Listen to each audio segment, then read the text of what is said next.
అలానే కొంతమంది నిన్న వీడియోలో ఏమన్నారంటే నాని దేవుని పాటలు పాడటం అలాగా చర్చికి వెళ్ళి చూపించడం మాకు నచ్చట్లేదని చెప్పేసి కొంతమంది అంటున్నారు. నేను దాన్ని నెగిటివ్గా ఏం తీసుకోవట్లేదండి. ఇప్పుడు ఆ ఒక్క వీడియోకి మీకు నచ్చపోయినందుకోండి, అంటే మాకున్న అలవాటుని మాకున్న ఏమంటారు భక్తిని ఏదైనా కానీ మేము ఎవరో చెప్పారని ఏదో చేశారని దాన్ని పోగొట్టుకోలేము కదా. చెప్పండి, ఎవరిష్టం వాళ్ళది. ఇప్పుడు మిమ్మల్ని నేను ఏదన్నా అంటున్నానా, ఏమైనా చేస్తున్నానా, డైలీ వ్లాగు ఎలాగుంటుందని చెప్పేసి చాలామంది వెయిట్ చేస్తారు డైలీ వ్లాగ్ కోసం. అంటే డైలీ వ్లాగ్ కాదు, సండే వ్లాగ్ కోసం. సండే వ్లాగు నాని వాళ్ళు సండే ఎలాగా జరిగిద్ది, ఎంత చక్కగా భార్య భర్తలు పిల్లల్ని తీసుకొని మందిరంకి వెళ్తారు, పాట పాడుకుంటారు అని చెప్పేసి చాలామంది ఎదురు చూస్తూ ఉంటారు. వాళ్ళలో కొంతమంది ఎదురు చూడరు అనుకోండి, కానీ ఇప్పుడు వాళ్ళ కోసమని చెప్పేసి వీళ్ళ కోసం అని చెప్పేసి నేను అలా వెళ్తలా. మా సండే రొటీన్ ఎలా ఉంటుంది, ఉదయాన్నే ఏమైనా చికెన్లు మటన్లు పులావ్ చేసుకోవడం, తర్వాత మందిరానికి వెళ్ళటం, దేవుని ప్రార్థించుకోవడం, మా కష్ట సుఖాల కోసం. కాపాడాయా, మా సబ్స్క్రైబర్ని కూడా కాపాడాయా, సపోర్ట్ చేస్తుంది వాళ్ళే, వాళ్ళ వల్ల నేను ఎదిగాను, వాళ్ళందరినీ దయచేసి నువ్వే అని దేవుడిని ప్రార్థించుకొని ఇంటికి రావడం. ఇలా ఒక సండే బ్లాగ్ మీకు పోస్ట్ చేస్తాను. అయితే నేను వీడియోలో కొంతమంది అలాగన్నారన్నమాట. ఇలాగా కొంచెం అంటే నేను స్టార్టింగే దేవుని పాటలతో ఎండింగ్ దేవుని పాటలతో ముగించేసాను వీడియో. ఆ వీడియో చూడండి, వాళ్ళని చూడండి. అయితే దానికి అలాగా మాకు నచ్చట్లేదు అని అంటున్నారు. ఇప్పుడు అన్ని 100 వీడియోల్లో 99 వీడియోలు మీకు నచ్చినప్పుడు ఏదో ఒక వీడియో నచ్చని వీడియో ఉండొచ్చండి. ఆ వీడియోని మీరు నేను ఏమన్నా నెగిటివ్గా ఏం మాట్లాడతల్లా. ఇప్పుడు మీరు ఆ వీడియో నచ్చపోయింది అనుకోండి, వేరే వీడియో చూడండి. ఏమైంది, చాలా వీడియోస్ ఉన్నాయి కదా మన ఛానల్లో, వేరే వీడియోస్ చూడండి. అంతే తప్ప దాన్నే పాయింట్గా తీసుకొని ఒక పిన్ లాగా తీసుకొని దాని గురించి మాట్లాడడం ఎంతవరకు సామరస్యం అంటారు, అంటే ఎంతవరకు మంచిది అంటారు? నేనేం అటుగా ఇటుగా ఏం మాట్లాడలేదు కదా, ఇబ్బందిగా ఏం మాట్లాడలేదు కదా. ఒక సండే రొటీన్గా మాట్లాడాను, వీడియో తీసాను తప్ప చెడు ఉద్దేశంతో ఏం చేసింది లేదు. అర్థం చేసుకుంటారు అనుకుంటున్నాను. ఎందుకంటే అలాంటి మాటలకి మాకు బాధగా అనిపించిద్ది. ఓకేనా? ఇప్పుడు మీరు చేసేదానికి నేను కాదని అంటే మీకు అంత బాధకుంటుంది. అలానే ఇప్పుడు నేను చేసేదానికి మీరు కాదంటే నాకు అంతే బాధకుంటుంది అన్నమాట. అంటే ఎవరు బాధపడాల్సిన అవసరం లేదు, ఎవరు ఇష్టం వాళ్ళు చేసుకుంటున్నారు కాబట్టి అది కంటిన్యూగా అయిపోవాలి అంతే తప్ప మీరు చెప్పారని నేను మార్చుకోవడం, నేను చెప్పిన మీరు మార్చుకోవడం అలాంటివి ఏముండదు కదా, జరుగుతూనే ఉంటుంది. అంతే తప్ప మీ మాటలు కూడా ఏదో కొంచెం నొచ్చి మాట్లాడాను తప్ప ఏమైనా మీకు బాధ అంటే నాకు క్షమించండి. హాయ్ అండి, ఎలా ఉన్నారండి, బాగున్నారా? ఈరోజు నాన్నలు ఊరు వెళ్తున్నారు. అమ్మ నాన్న వచ్చి కూడా విజయవాడ నుంచి దగ్గరగా ఒక 2 వారాల పైన అవుతూ ఉంది. అయితే సమ్మర్ హాలిడేస్ అని చెప్పేసి మా చెల్లెలు గుంటూరులో ఉంటుంది కదా, రోజా పిల్లల్ని పంపించింది. పిల్లలు సరదాగా ఇంకా విజయవాడలో వాళ్ళు పనికి వెళ్తే పని దగ్గర తీసుకెళ్ళడం కుదరదు కదా, ఆ ఉద్దేశాన ఇంకా ఇంటికి వచ్చారు. కొంచెం ఎండలు కూడా బాగా ముదురుతున్నాయి కదా, కొంచెం ఎండలు కూడా తప్పించుకోవచ్చులే నాన్న, ఇప్పుడు ఏంది అంత చేయాల్సిన పనే ఉంది అని చెప్పేసి నేను కూడా ఫోన్ చేసి చెప్పాను. ఇంకా అన్ని ఉద్దేశాన పిల్లల్ని తీసుకొని మా అమ్మాయి వాళ్ళ పిల్లల్ని ఇంటికి రావడం జరిగింది. తర్వాత వచ్చేసి 2 క్వశ్చన్స్ అడుగుతున్నారండి. ఫస్ట్ క్వశ్చన్ వచ్చేసి ఏంటంటే, మా తమ్ముడు ఒక 1 మంత్ నుంచి మన సొంత ఇల్లు ఉంది కదా, ఆ సొంత ఇంటి నుంచి మళ్ళీ గుంటుపాలెం షిఫ్ట్ అయ్యాడు.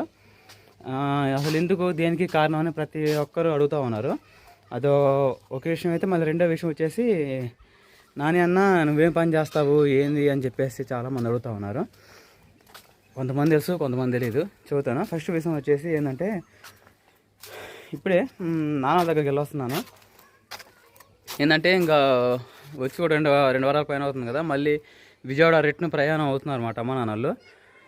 ఈరోజు సాయంత్రం కల్లా బయలుదేరుతున్నారు. ఆ ఉద్దేశాన నేను ఇంకా వెళ్ళాను. ఎక్కడికి?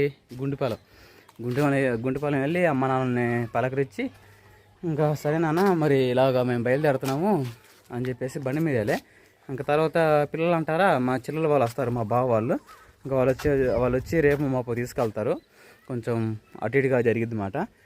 ఇంకా ఆ ఉద్దేశాన ఏం పిల్లల్ని పంపిస్తున్నా రా, శ్వాసరా బాగా నీట్గా ఈ వీడియో. ఈరోజు రాజకుమారి ఎప్పుడు చికెన్ మటన్లే కాకుండా అలానే ఎప్పుడు అరగకనా ఎప్పుడు వేడి వస్తువులే కాకుండా పిల్లలకి ఈరోజు ఇడ్లీ పాత్రలో బాలామృతం ఇడ్లీలు చేస్తుందన్నమాట. ఆవిరి ఉడుములాగా ఉంటాయి చూసారా. ఏయ్ ఇట్రా, ఏయ్ ఇటు ఇటు. నా కొడుకు చిన్న కొడుకు చాలా క్యూట్గా ఉంటారని చెప్పేసి చాలామంది అంటూ ఉంటారు. తల్లిపోలికి కదా ఆ మాత్రం క్యూట్గా ఉంటారులే. నా కూతురు అంటే చాలా ఇష్టం. ఆ సంగతి మీకు కూడా తెలుసు. హాయ్ చెప్పు మమ్మీ. బాయ్ కదమ్మా. హాయ్ హాయ్ అండి. హాయ్ అండి.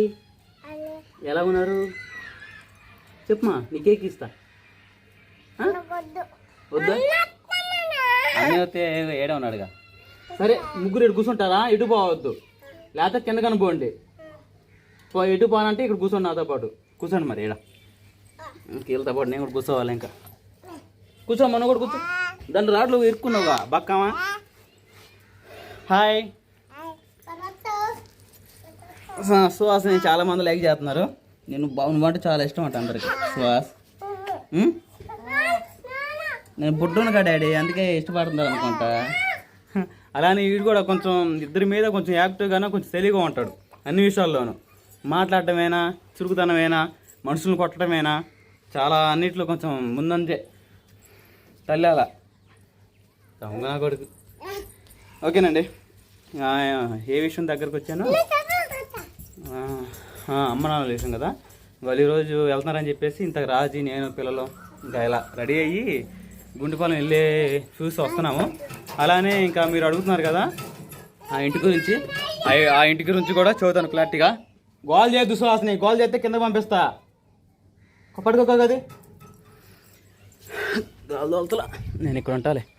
ఈ మెయిన్ గేట్ దగ్గర ఉంటే వాళ్ళు వెళ్ళకుండా ఉంటారు. ఏయ్ అటే బాండి ఆడుకున్నాడా. అయితే మా తమ్ముడు అక్కడ వెళ్ళడానికి కారణం ఏంటంటే, గుండెపాలెం ఉండడానికి కారణం ఏంటంటే, అది మన సొంత ఇల్లే, ఇది మన సొంత ఇల్లే. ఈ ఇంటికంటే ఆ ఇల్లు మనది ఇంకా మెయిన్ పెద్ద ఇల్లు. అది మా తాతయ్య విజయవాడలో పెద్ద కథలు అండి, ఆ విషయం పక్కన పెట్టేద్దామని. అదే ఫస్ట్ ఇల్లు. అయితే రే ఎక్కాకండ్రా, నేను ఆడికి వచ్చాను అనుకో. అయితే ఇప్పుడు మనం రెండో ఇల్లు ఉంది కదా, ఆ రెండో ఇల్లు ఈ ఇల్లు అంతే ఉండేది. ఇలాగా ఇలా మెల్ల ఉండదు, అటుపక్క ఇటుపక్క. కానీ ఓన్లీ ఇంటి వరకే ఉన్న కొంత సెంట్లోనే, ఆ సెంట్లో ఉన్నంత వరకు ఇల్లు కట్టేసుకున్నాము. అది కూడా బాగుంది. తర్వాత మరి కొంచెం మెల్ల కూడా లేదు. మా తమ్ముడు ఏంటంటే వాడికి పశువులన్నా, కోళ్ళన్నా, కుక్కలన్నా, ప్రతిదీ జీవాలంటే చాలా ప్రాణం. వాడు సాగుకుంటున్న సంగతి కూడా మీకు తెలుసు. చాలాసార్లు కోళ్ళు పొదిగేయడం, అలానే కోళ్ళు పెంచడం, ఈ ప్రతిదీ మీకు చదువుతూ ఉంటాడు కదా.